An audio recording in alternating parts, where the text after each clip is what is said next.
Dear learners, greetings of the day. Welcome back to my channel English Mentor. And today I'm just going to teach you part number 3 of our newly initiated a grammar series in which I'm just teaching you the most important rules of English grammar.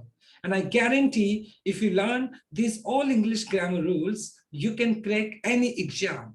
So let us start this particular session without any further delay.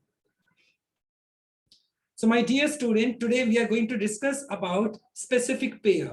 My dear student, in this particular rule, कुछ एक specific pair होते हैं जो हमेशा and के साथ connect किए जाते हैं और इनको हमेशा सिंगुलर ट्रीट किया जाता है। हालांकि मतलब ये दो नाउन होते हैं, लेकिन इसके बावजूद भी एक सिंगल आइडिया बताते हैं। देखो, when we connect to nouns with and, जब कभी भी हम दो नाउन को एंड के साथ कनेक्ट करते हैं और वो एक सिंगल आइडिया प्रेजेंट करते हैं, क्या करते हैं? एक सिंगल आइडिया प्रेजेंट करते हैं। और इन शॉर्ट, ये जो पर्टिकुलर नाउन होते हैं उनको हमेशा एक पेयर के अंदर यूज किया जाता है। So if they are used in a pair, so they are treated as a singular noun, और इनके साथ जो वर्ब होती है वो भी सिंगुलर ही यूज की जाती है। अब कौन कौन से वो पेयर है जनरली जो हमेशा हमेशा एक दूसरे के साथ ही यूज किए जाते हैं? जैसे ब्रेड एंड बटर, ये हमेशा पेयर में आएगा। राइस एंड करी, ये हो गया। Age and experience, hammer and sickle. Hammer का मतलब हथौड़ा होता है, सिकल का मतलब होता है एक जो इंस्ट्रूमेंट होता है जनरली जो काटने के काम आता है, sickle. Truth and honesty, bag and baggage, sum and substance, crown and glory, horse and carriage, long and short, rise and fall, slow and steady, early to bed and early to rise, coming and going, screaming and shouting, scream का मतलब चिल्लाना होता है। egg and bacon, bacon का मतलब जो होता है सुअर का मांस होता है, उसको बोलते हैं। and ham and egg, ham क्या होता है? जो सुअर का जो मांस होता है जो सुखा दिया गया होता है उसको हम ham बोलते हैं। so my dear student, these are the 17 cases. They are always used in pair and they present a single idea, and that is why they are used as a singular noun and they always take singular with them. ये हमेशा अपने साथ singular verb ही लेकर चलते हैं क्योंकि ये एक सिंगुलर आइडिया को प्रेजेंट करते हैं।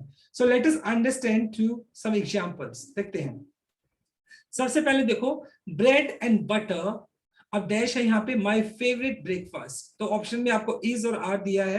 तो जनरली ये जो ब्रेड एंड बटर है वो हमेशा एक पेयर में यूज किया जाता है जो कि आपका जो एक सिंगल आइडिया को प्रेजेंट करता है, तो इसलिए यहाँ पर आपका इज आ गया। तो क्या आ गया? Bread and butter is my favourite breakfast. फिर आ गया राइस एंड करी, अ पॉपुलर डिश। देखो यहाँ पर फिर इज आ जाएगा क्योंकि ये भी पेयर में होता है, तो इसलिए यहाँ पर भी आपका इज आ जाएगा। उसके बाद देखो slow and steady, slow and steady, win the race और विंस द रेस। ये विंस आएगा क्योंकि ये सिंगुलर ट्रीट किया जाता है, तो सिंगुलर मतलब अपने साथ एस या एस लेगा क्योंकि ये जो पर्टिकुलर सेंटेंस है ये प्रेजेंट इंडेफिनाइट का है।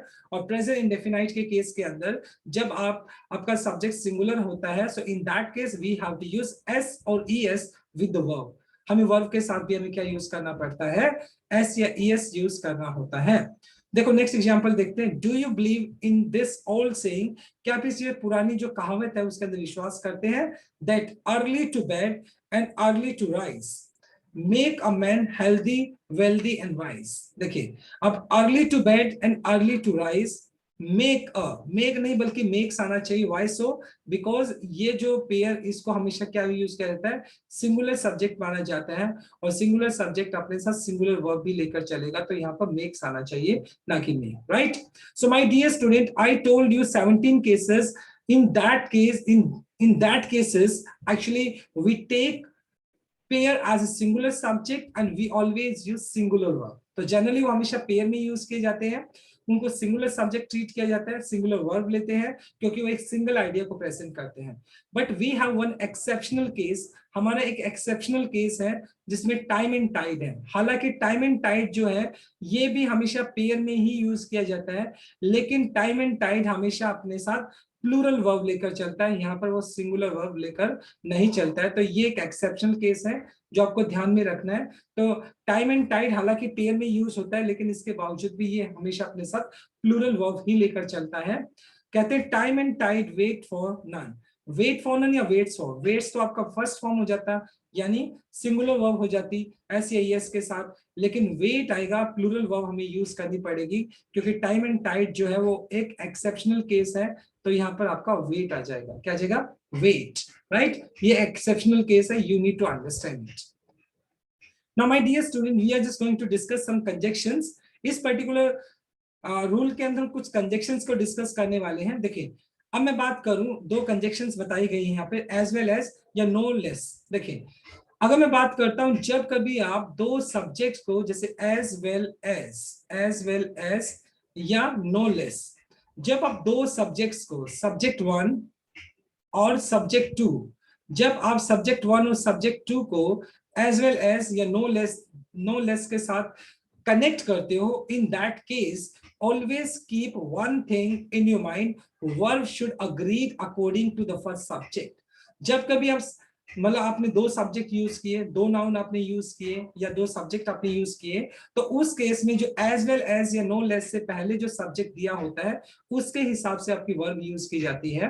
देखो I am ready to make for this loss, यहाँ पे एक सेंटेंस दिया है पूरा, ये आपका एक सेंटेंस हो गया। And you are ready to make compensation for this loss, ठीक है, ये दूसरा सेंटेंस हो गया। अगर हमें इस सेंटेंस को कनेक्ट करना है, मतलब इसको एक सिंगल सेंटेंस बनाना है हमें, तो देखो आई एज वेल एज, तो यहां पर देखो मैंने आई के बाद क्या यूज किया, आई एज वेल एज यू, ठीक है, ये हो गया। तो ये आपका सब्जेक्ट वन हो गया और ये आपका सब्जेक्ट टू हो गया, राइट, सब्जेक्ट वन और ये आपका subject two. I as well as you ready to make compensation for this loss. Compensation का मतलब था क्षतिपूर्ति को पूरा करना। अब ऑप्शन में दिए गए आपको इज, एम और आर। अब आपको ये लग रहा होगा कि ये दो बंदों की बात की जा रही है, यस दो बंदों की बात की जा रही है, but in that case we have to follow the grammar rule. whenever we connect to subject with as well as, in that case the subject which has been used before as well, we have to use verb according to that subject। तो as well as से पहले जो subject होता है उसके हिसाब से verb use की जाती है। तो यहाँ पर आपका एम आ जाएगा क्योंकि आई तो अपने साथ एम लेकर चलता है, राइट। तो आई होप ये रूल आपको समझ आया होगा। चलो नेक्स्ट एग्जांपल और देख लेते हैं। She as well as you, देखो she as well as you responsible for this feud. Feud का मतलब यहाँ पर मतलब आपस में जो झगड़ा हो जाता है उसके लिए बात की जा रही है। अब देखो ये सब्जेक्ट वन हो गया और यू आपका सब्जेक्ट टू हो गया। अब रूल ये बोलता है कि एज वेल एज से पहले जो सब्जेक्ट होता है उसके हिसाब से वर्ब होनी चाहिए। तो शी आपका सिंगुलर होता है जो कि अपने साथ इज लेकर चलता है, तो यहाँ पर इज रिस्पॉन्सिबल हो जाएगा, राइट। चलो नेक्स्ट देख लेते हैं। You as well as I, ये सब्जेक्ट वन हो गया आपका और ये सब्जेक्ट टू हो गया आपका। इन्वॉल्व इन दिस पॉलिटिक्स, अब देखो यू तो अपने साथ क्या लेकर चलता है, इज, एम, आर, तो ये तो आएंगे नहीं क्योंकि यू तो अपने साथ आर लेकर चलता है, तो इसलिए यहाँ पर आर आ जाएगा। So in that way we have understood कि जब आप दो सब्जेक्ट्स को एज वेल एज के साथ कनेक्ट करते हैं, जो सब्जेक्ट पहले नंबर पे यूज होता है उसके हिसाब से हम वर्ब को यूज कर लेते हैं। Not only as well as, my dear student, जितने भी ये पेयर्स आपको 24 पेयर्स आपको दिखाई पड़ रहे हैं, इन पेयर्स के बाद ये जो 20 पेयर्स की मैं बात कर रहा हूँ, कोई भी 20 ये जो आपको दिखाई जा रही है 20 कंजक्शन दिखाई रही है, तो इससे पहले सब्जेक्ट वन और इसके बाद सब्जेक्ट टू। तो माय डियर स्टूडेंट, जब कभी भी आपको ये कंजक्शंस मिलती हैं तो इन कंजक्शन से पहले सब्जेक्ट वन के हिसाब से आप हमेशा वर्ब को यूज करेंगे। देखिए कौन कौन सी कंजक्शंस हैं, विद हो गया, अलोंग विद हो गया, टुगेदर विद हो गया, ऑल टुगेदर विद हो गया, बिसाइड्स, बिसाइड्स का मतलब होता है इसके अलावा, इन एडिशन टू हो गया, accompanied by, controlled by, dominated by, governed by, guided by, headed by, run by, led by, but, nothing but, rather than, including, excluding, except, and not, like, unlike, no less than। So my dear student, we have 24 pairs, sorry, ये 24 pair है। तो 24 pair के अंदर देखो ये जो आपको conjunctions दिखाई पड़ रही है, ये कंजक्शंस आपको ध्यान में रखनी होगी। सो इन दैट केस जब कभी भी आपको ये कंजक्शंस मिलती है तो सब्जेक्ट वन के हिसाब से ही वर्ब आप यूज करेंगे। Now let us understand through some examples. देखो एग्जांपल से समझते हैं हम। देखिए she along with 5 friends, she along with, अब अलोंग विथ क्या कंजक्शन होगी, हर 5 फ्रेंड्स, ये आपका सब्जेक्ट 2 हो गया, शी आपका सब्जेक्ट 1 हो गया और 5 फ्रेंड्स आपका सब्जेक्ट 2 हो गया। कमिंग टू कॉल ऑन, देखो कमिंग टू कॉल ऑन, अब यहाँ पर देखो, अब यहाँ पे ऑप्शन में दिया है इज एम आर, तो शी तो अपने साथ इज लेकर चलता है, तो यहाँ पर इज ही करेक्ट आंसर हो जाएगा। द क्रिमिनल विद, अब विद यहाँ पे कंजक्शन की तरह यूज किया जा रहा है, his accompanies accomplies were sentenced to jail, were sentenced to jail। अब देखो यहाँ पर जो क्रिमिनल है वो तो सिंगुलर है, तो इसलिए यहाँ पे वर नहीं बल्कि वॉज आना चाहिए। क्यों? क्योंकि क्रिमिनल सिंगुलर सब्जेक्ट है तो सिंगुलर वर्ब ही लेगा, तो इसलिए वॉज आ गया आपका। नेक्स्ट देख लेते हैं, mister Gupta accompanied by his wife, accompanied का मतलब किसी के साथ की बात करते हैं, तो यहाँ पे अकम्पनीड एक कंजक्शन की तरह यूज किया गया है। मिस्टर गुप्ता आपका सिंगुलर सब्जेक्ट हो गया जो कि फर्स्ट सब्जेक्ट है, और हिज वाइफ सेकंड सब्जेक्ट हो गया। And 3 childrens were present in the seminar, देखो यहाँ पर आपका वर नहीं वोज आएगा। क्यों? क्योंकि अकम्पनीड बाय से पहले आपका फर्स्ट सब्जेक्ट मिस्टर गुप्ता दिया गया है, तो इसलिए आपका वोज आ जाएगा यहाँ पर। नेक्स्ट एग्जांपल देखिए, the criminal with his associates were arrested bye Delhi police. देखिए अब यहाँ पे क्रिमिनल यहाँ पे सिंगुलर है, तो यहाँ पे वर नहीं आएगा बल्कि वॉज आ जाएगा, क्योंकि सिंगुलर सब्जेक्ट अपने साथ सिंगुलर वर्ब लेकर चलेगा, तो वॉज आ जाएगा। नेक्स्ट देखो, Rakesh in addition to his relative, अब देखो इन एडिशन ये आपका एक कंजक्शन हो गया, राकेश राकेश राकेश आपका फर्स्ट सब्जेक्ट हो गया और हिज रिलेटिव आपका सेकंड सब्जेक्ट हो गया। गॉन फॉर अ पिकनिक, ठीक है, ऑप्शन में आपको हैज या हैव दिया है। अब राकेश आपका सिंगुलर सब्जेक्ट है तो इसलिए आपने हैज यूज करेंगे इसके साथ। Mahesh accompanied by his wife and children present in the meeting, अब देखो महेश अकम्पनीड बाय से पहले आपको महेश दिया गया है जो कि सिंगुलर सब्जेक्ट है, तो ऑप्शन में वॉज ए वर्ड दिया, तो इसलिए आप वॉज यूज कर लेंगे, because Mahesh being a singular subject will take singular verb, वो अपने साथ सिंगुलर वर्ब ही लेगा। सिमिलर नेक्स्ट एग्जाम्पल को देख लेते हैं हम। देखो, द मैन अक्यूज्ड, मतलब जिसके ऊपर दोष लगाया गया था, अक्यूज्ड इन एडिशन टू, ये आपका कंजक्शन हो गया, his associates was a word sentenced to jail। देखो अब यहाँ पर इन एडिशन से पहले मैन अक्यूज जो कि सिंगुलर सब्जेक्ट है, तो इसलिए सिंगुलर वर्ब ही आएगी, तो वॉज आ जाएगा ना कि वर आएगा, राइट। अब यहाँ पे बात आती है बिसाइड और बिसाइड्स के अंदर अंतर बताता हूं। देखो बिसाइड का जो मतलब होता है, इसका मतलब होता है टुगेदर विद, और बिसाइड्स की बात करते हैं तो इसका मतलब होता है इन एडिशन टू, इसके अलावा की जब बात करते हो इन एडिशन टू, तो तब हम यूज कर लेते हैं बिसाइड्स। देखो, she besides you is telling a lie, she besides मतलब के अलावा। अब यहाँ पे देखो बिसाइड्स कंजक्शन की तरह यूज किया गया, तो शी यहाँ पर आपका सिंगुलर सब्जेक्ट नंबर 1 हो गया, यू आपका सब्जेक्ट 2 हो गया, तो शी के हिसाब से वर्ब यूज कर लेंगे, इज टेलिंग लाई हो जाएगा। वाई सो? क्योंकि शी अपने साथ इज लेकर चलेगा, राइट। अब मैं बिसाइड और बिसाइड्स के बारे में ऑलरेडी बता चुका हूं आपको। देखो, what other games do you play beside या बिसाइड्स, अब देखो बिसाइड्स का मतलब के अलावा, यानी क्रिकेट के अलावा कौन सा गेम खेलते हो, तो बिसाइड्स आ जाएगा, क्योंकि बिसाइड का मतलब तो टुगेदर विद होता है, मतलब इसके साथ, किसी के साथ की जब बात करते हो तो बिसाइड, और इन एडिशन टू इसके अलावा की बात करते हैं तो बिसाइड्स का यूज किया जाता है, राइट। देखो, इंग्लिश शी स्पीक फ्रेंच, यानी इंग्लिश के अलावा फ्रेंच भी बोलती है, तो बिसाइड्स आना चाहिए, यानी बिसाइड्स इंग्लिश होना चाहिए, क्योंकि इंग्लिश के अलावा तो बिसाइड्स हो जाएगा, क्योंकि बिसाइड्स का मतलब होता है इन एडिशन टू, इसके अलावा। तो यहाँ पे क्योंकि बिसाइड का मतलब होता है के साथ में, और बिसाइड्स का मतलब होता है आपका मतलब इसके अलावा। देखो, एक बहुत इंटरेस्टिंग कॉन्सेप्ट है यहाँ पे मोर देन के साथ। देखो, जनरली मोर देन वन के साथ कॉम्बिनेशन होता है, मोर देन वन, तो बहुत कंफ्यूज करता है ये मोर देन वन।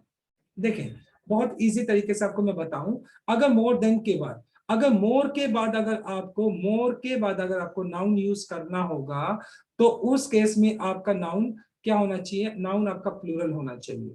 मैं आपको बताने की कोशिश कर रहा हूं कि अगर मोर देन का कॉम्बिनेशन दिया गया, अगर मोर के बाद नाउन दिया गया है तो प्लूरल होना चाहिए, और वर्ब भी आपकी प्लूरल ही होनी चाहिए। क्या होनी चाहिए? वर्ब भी आपकी प्लूरल ही होनी चाहिए, राइट। ये चीज आपको ध्यान में रखनी पड़ेगी। लेकिन अगर मोर देन के बाद, देखो मोर देन वन, लेकिन मोर के बाद नाउन नहीं दिया बल्कि वन के बाद नाउन दिया है।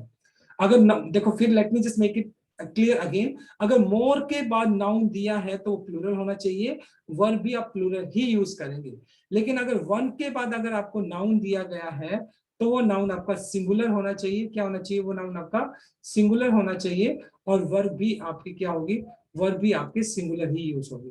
तो बस ये चीज आपको ध्यान में रखनी है। देखिए, मोर गर्ल्स देन वन, देखो मोर गर्ल्स, मोर के बाद आपने देखो सब्जेक्ट यूज किया तो प्लूरल यूज किया है, मोर गर्ल्स देन वन। अब यहाँ पर मैंने बोला कि अगर मोर के बाद अगर आपका नाउन है तो प्लूरल होना चाहिए, तो गर्ल्स ठीक है। और उसको हम क्या, और उसके प्लूरल सब्जेक्ट ट्रीट करते हैं तो वर्ब भी आपकी प्लूरल आनी चाहिए। तो was admitted to nearby hospital, तो वॉज नहीं आएगा बल्कि वर आएगा। क्या आएगा? Were admitted to a hospital. तो यहाँ पे वर लगा देंगे, राइट, क्योंकि अगर मोर के बाद अगर आपको नाउन दिया गया तो उसको प्लूरल सब्जेक्ट मानकर हमें वर्ब भी प्लूरल यूज करनी होती है। Let us understand some more example. देखो, मोर एक्सीडेंट्स देन वन। अब देखो, मोर के बाद आपने नाउन यूज किया प्लूरल, तो ठीक है, मोर एक्सीडेंट्स, तो वर्ब भी प्लूरल होनी चाहिए। Taken place on this road, अब ऑप्शन में आपके पास हैज दिया है और हैव दिया है। अगर आपका सब्जेक्ट प्लूरल है तो वर्ब भी प्लूरल लेगा, तो हैव टेकन हो जाएगा। क्या हो जाएगा? Have taken. अब देखो, मोर बॉयज देन वन, तो अब बॉयज भी आपका प्लूरल हो गया, राइट, प्लूरल हो गया। तो यहाँ पर बीन अबडेक्टेड, अबडेक्टेड का मतलब होता है फरार हो जाना, अबडेक्टेड, राइट, या फिर चार्जेस लगा देना, सॉरी, किसी के ऊपर चार्जेस लगा देना। अब देखो, हैज या हैव ऑप्शन में आ गया, तो यहाँ पर आपका मोर बॉयज प्लूरल है तो इसलिए यहाँ पर हैव बीन आ जाएगा, क्योंकि आपका सब्जेक्ट प्लूरल है, राइट। तो आपको ये बात ध्यान में रखनी पड़ेगी। क्लियर? अब बात आती है मोर देन वन के बाद, अगर वन के बाद अगर नाउन दिया होता है तो सिंगुलर होना चाहिए और वर्ब भी सिंगुलर होगी। देखो, मोर देन वन एक्सीडेंट, अब देखो यहाँ पर एक्सीडेंट आपका सिंगुलर है और वर्ब भी सिंगुलर ही लोगे आप, क्योंकि एक्सीडेंट क्या है आपका एक सिंगुलर नाउन हो गया, तो वर्ब भी सिंगुलर ही आएगी। अकर्ड ऑन दिस रोड, तो यहाँ पर हैज या हैव का ऑप्शन दिया है, तो हैज तो आपका सिंगुलर वर्ब है तो इसलिए सिंगुलर ही आएगा, has, right. More than one book, more than one book, अब वन बुक, तो वन के बाद आपने जो बुक यूज किया है वो भी आपका सिंगुलर नाउन हो गया, तो वर्ब भी सिंगुलर ही यूज करेंगे। has been stolen from the library, तो यहाँ पर has आ जाएगा क्योंकि सब्जेक्ट आपका सिंगुलर है। when your subject is singular, in that case we have to use singular verb also, right? Let us understand some more examples. देखिए, more than one persons, देखो more than one persons, अब देखो more than one persons, अब one के बाद तो यहाँ पे persons दिया जो कि इनकरेक्ट है, क्योंकि यहाँ पे तो person आना चाहिए, क्योंकि one के बाद आपको सिंगुलर नाउन लेना है। तो यहाँ पर was, तो यानी ये तो वॉज तो ठीक है, वर्ब तो ठीक है, लेकिन जो नाउन यहाँ पे गलत दिया था वो पर्सन आ जाएगा। क्यों? मोर देन वन के बाद, अगर वन के बाद नाउन आप यूज करेंगे तो वो सिंगुलर होना चाहिए। मोर देन वन बुक्स, अब देखो वन बुक्स दिया है जो कि इनकरेक्ट है, यहाँ पे बुक होना चाहिए। क्लियर? तो my dear student, I hope ये रूल आपको अच्छे से समझ आया होगा। Now let us understand the next rule. देखिए, हमारे पास एक फ्रेज होता है, एक तो होता है a great number of, a large number of, a variety of. जब कभी भी आपको इस फ्रेज के साथ मतलब कोई भी सेंटेंस स्टार्ट करते हैं तो इसके बाद आने वाला जो नाउन या जो प्रोनाउन होगा वो हमेशा प्लूरल होगा। क्या होगा? वो हमेशा प्लूरल होगा, यानी नाउन या जो प्रोनाउन होगा वो इसके बाद हमेशा उसको हम प्लूरल मानते हैं। नाउन या जो प्रोनाउन होगा इन पर्टिकुलर फ्रेज के बाद आप प्लूरल प्लूरल यूज करेंगे, और उसको पर्टिकुलर पूरे के पूरे फ्रेज को आप एक प्लूरल सब्जेक्ट मानकर चलते हैं, तो वर्ब भी आपकी प्लूरल ही यूज करेंगे, प्लूरल वर्ब यूज करेंगे आप। यानी इन फ्रेज के बाद आने वाला नाउन या जो प्रोनाउन होगा वो प्लूरल होगा और वर्ब भी आप प्लूरल ही यूज करेंगे। जैसे ए variety of the pleasant times, देखो a variety of the pleasant times, अब टाइम्स यूज किया है। अट्रैक्ट और अट्रैक्ट्स, देखो अब अट्रैक्ट ही आएगा क्योंकि देखो अट्रैक्ट प्लूरल वर्ब हो गया, क्योंकि अ वैरायटी ऑफ के बाद आने वाला नाउन या जो प्रोनाउन होता है वो प्लूरल होता है और वर्ब भी प्लूरल ही यूज करेंगे, तो अट्रैक्ट हो जाएगा। A large number of railway accidents, देखो large number of railway accidents, देखो यहाँ पे नाउन आपने प्लूरल यूज किया है और ये पूरा फ्रेज आपको एक प्लूरल सब्जेक्ट मान के चलेंगे आप। occurred on this track due to recklessness, recklessness का मतलब था केयरलेसनेस। ओके, तो यहाँ पर ऑप्शन में आपको दिया गया है हैज या हैव दिया गया है। अब इस पूरे फ्रेज को आप प्लूरल सब्जेक्ट मान के चलते हैं तो इसलिए यहाँ पे वर्ब भी प्लूरल यूज करेंगे, तो आप यहाँ पर हैव यूज कर लेंगे। have is the correct answer, right? Now let us understand the next slide. देखिए अब ये जो नेक्स्ट पेज आ गया आपका, अब तक हमने अ नंबर ऑफ की बात की थी, लेकिन आप आर्टिकल द से स्टार्ट करते हो ना, the great number of, the number of, the large number of, the variety of. अगर आप अ से स्टार्ट करते हो तो उसके बाद आने वाला नाउन या प्रोनाउन प्लूरल होना चाहिए, और वर्ब भी प्लूरल ही यूज की जाती है, क्योंकि उस पूरे फ्रेज को हम प्लूरल सब्जेक्ट मानकर हम वर्ब भी प्लूरल यूज करते हैं। लेकिन अगर आप आर्टिकल द के साथ यूज करते हो तो उस केस में आपके बाद जो नाउन या जो प्रोनाउन आएगा इसके बाद, वो तो प्लूरल ही आएगा। यानी जो नाउन या प्रोनाउन आएगा वो क्या आएगा, प्लूरल आएगा। नाउन या जो प्रोनाउन दिया है वो आपका प्लूरल ही आएगा, लेकिन जो वर्ब आएगी वो हमेशा सिंगुलर आएगी। लेकिन जो वर्ब आएगी वो क्या आएगी, हमेशा आपकी सिंगुलर आएगी। सिंगुलर वर्ब हमेशा यूज करेंगे इसके बाद। अब देखो ये चीज आपको ध्यान में रखनी पड़ेगी। Let us understand through some example. कुछ एग्जांपल से समझते हैं हम। देखो the variety of, देखिए give me 1 second, the variety of pleasant times, the variety of pleasant times, same example है। देखो सेम एग्जांपल है यहाँ पर, लेकिन इस एग्जांपल में हमने क्या किया है, इस एग्जांपल में हमने देखो the variety of pleasant times every, okay, the variety of pleasant time attract और अट्रैक्ट्स एवरी, राइट, एवरीवन आना चाहिए था, एवरीवन, राइट। अब देखो यहाँ पर पहले हमने अ यूज किया था, तो अ यूज किया था तो हमने इसको प्लूरल सब्जेक्ट माना था, तो प्लूरल वर्ब यूज की थी। लेकिन अब हमने यहाँ पे आर्टिकल द यूज कर लिया, तो इसके बाद नाउन तो, या नाउन या प्रोनाउन तो प्लूरल आएगा, तो यहाँ पे नाउन या प्रोनाउन तो प्लूरल आ गया, लेकिन आपका जो वर्ब होगा वो हमेशा सिंगुलर आएगा। तो सिंगुलर आएगा तो इसलिए हम यहाँ पे अट्रैक्ट्स यूज करेंगे। क्या यूज करेंगे, अट्रैक्ट्स। नेक्स्ट एग्जांपल देखते हैं, द नंबर ऑफ पॉलिटिशियंस। अब देखो द नंबर ऑफ पॉलिटिशियंस, तो नाउन तो आपका प्लूरल आ गया यहाँ पे, देखो पॉलिटिशियन आपने यूज कर लिया। Been involve in such scandals, scandals मतलब जो किसी भी तरह का जो एक गड़बड़ होती है, घोटाले होते हैं, उनके लिए बोलते हैं। The number of politicians been involve in such scandals. अब देखो द नंबर ऑफ, अगर यहाँ पर अ होता, अगर हम यहाँ पर अ यूज करते तो इसको हम प्लूरल सब्जेक्ट मानते और प्लूरल वर्ब ही यूज करते इसके साथ, और अगर इसको प्लूरल सब्जेक्ट मानते तो प्लूरल वर्ब यूज करते। और अब हमने इसके साथ आर्टिकल द यूज कर लिया, और अगर हमने इसके साथ आर्टिकल द यूज किया है तो ये इसको हम सिंगुलर सब्जेक्ट मान के चलेंगे, और सिंगुलर सब्जेक्ट जब हम इसको मान के चलेंगे तो ये अपने साथ आर्टिकल, क्योंकि इसने अपने साथ आर्टिकल द ले लिया, तो इसको सिंगुलर सब्जेक्ट मान के चलेंगे तो ये अपने साथ सिंगुलर वर्ब लेके चलेगा। तो यहाँ पर हम क्या यूज कर लेंगे, हम यहाँ पर हैज यूज कर लेंगे। क्या यूज कर लेंगे, हैज यूज कर लेंगे। आई होप ये आपको समझ आया होगा rule. Give me 1 second, there is some technical problem. तो यहाँ पर हम क्या यूज कर लेंगे, हम यहाँ पर हैज यूज कर लेंगे। क्या यूज कर लेंगे, हैज। क्लियर, तो यहाँ पर हैज यूज हो जाएगा। सो let us understand the next rule. अब नेक्स्ट रूल में देखते हैं हम क्या है, the large number of criminals. देखो अब लार्ज नंबर ऑफ क्रिमिनल्स दिया गया है, लार्ज नंबर ऑफ क्रिमिनल्स। तो अगर इस यहाँ पर भी देखिए, large number of criminals in such cases, अब यहाँ पर इज या आर दिया है, तो अगर आप ध्यान से देखें, अब यहाँ पर आपने आर्टिकल द यूज किया है। क्या यूज किया, आर्टिकल द यूज किया है। और जब आपने आर्टिकल द यूज किया तो इसका मतलब ये हुआ कि आप पूरे के पूरे फ्रेज को आप एक सिंगुलर सब्जेक्ट मान के चलेंगे, और जब आप इसको सिंगुलर सब्जेक्ट मान के चलेंगे तो ये अपने साथ वर्ब भी सिंगुलर लेगा, तो इसलिए यहाँ पर आपका इज आ जाएगा। क्या आ जाएगा आपका, हम यहाँ पर इज यूज कर लेंगे, राइट। तो सेंटेंस क्या बन जाएगा, the large number of criminals is in such cases. तो इज आ जाएगा क्योंकि यहाँ पे आर्टिकल द लगा दिया। तो in short my dear student, I would like to make you understand one thing, जब आपका आर्टिकल अ से स्टार्ट होता है तो वो पूरा का पूरा फ्रेज क्या माना जाता है, वो पूरा का पूरा फ्रेज आपका प्लूरल माना जाता है, और उसके साथ प्लूरल वर्ब यूज कर लेते हैं। लेकिन जब कभी भी आपका आर्टिकल द लग जाता है तो पूरा फ्रेज आपका सिंगुलर सब्जेक्ट माना जाता है, और वर्ब भी आप सिंगुलर ही यूज करते हैं। इन दैट केस, उस केस में हम सिंगुलर वर्ब ही यूज करते हैं। क्लियर, आई होप आपको ये समझ आया होगा अच्छे से। Give me 1 second only, right, एक सेकंड दे। सो इन दैट केस हमें क्या यूज करना होता है, उस केस में हमें किस तरीके से यूज करना होता है, right. So my dear student, this is all about from my side. I truly believe you have understood this particular session. Thanks for watching this video. Please do like, share, comment, and subscribe to my channel. So tomorrow I'll continue with part number 4. Till then, bye-bye, take care, and have a nice day.